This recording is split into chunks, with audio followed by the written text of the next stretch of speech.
The feminist movement has come full circle in the USA, while the earlier waves of feminism worked diligently towards increasing the participation of women folk. The latest progressives are leaving no stone unturned to reduce these hard-earned rights.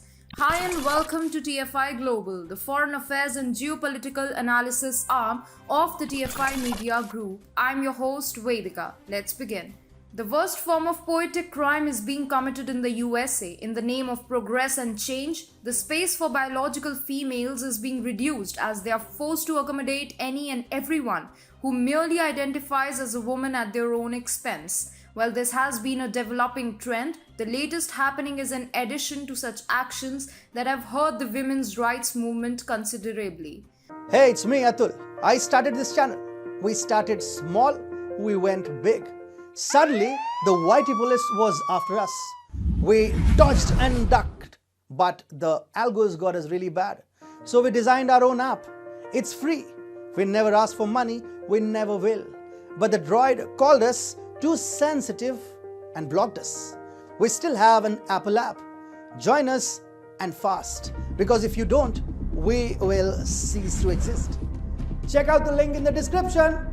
Lia Thomas, who recently changed his gender to Lia Thomas, basically defeated biological female swimmers in the United States. Women's rights campaigners believe that this was a murder of women's sports and a cruel joke played on the biological female swimmers who competed against Lia Thomas. Let's put it simply. The idea of letting trans women go through a one-year testosterone suppression program and then compete in women's sports is outdated, unscientific, and grossly unfair.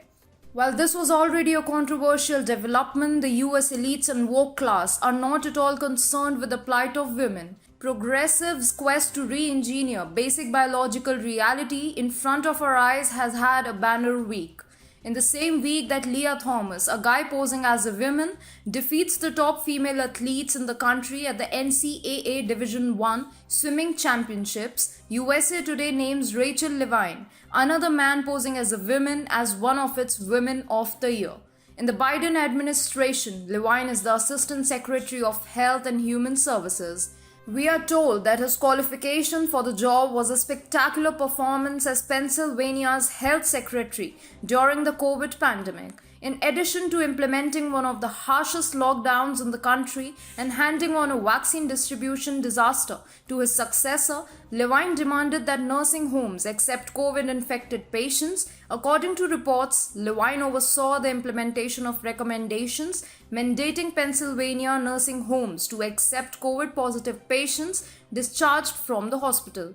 A move, opponents say, contributed directly to the state's more than 13,200 nursing homes coronavirus tests. When asked about COVID nursing facility mortality in Pennsylvania, data was frequently missing or incomplete, and Levine frequently gave contradicting explanations. Despite this, President Joe Biden chose her for a current position as Assistant Secretary for Health at the United States Department of Health and Human Services, where she has assisted in the federal response to COVID-19.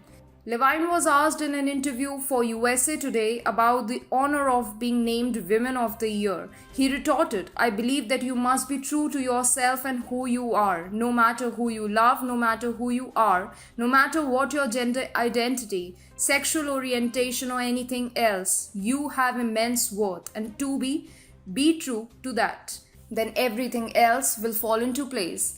This is bad counsel, the kind that the transgender movement has used to persuade confused youngsters in need of actual care to sacrifice their own lives and well-being in the name of a radical, self-denying worldview, leading to many of them suffering or even dying.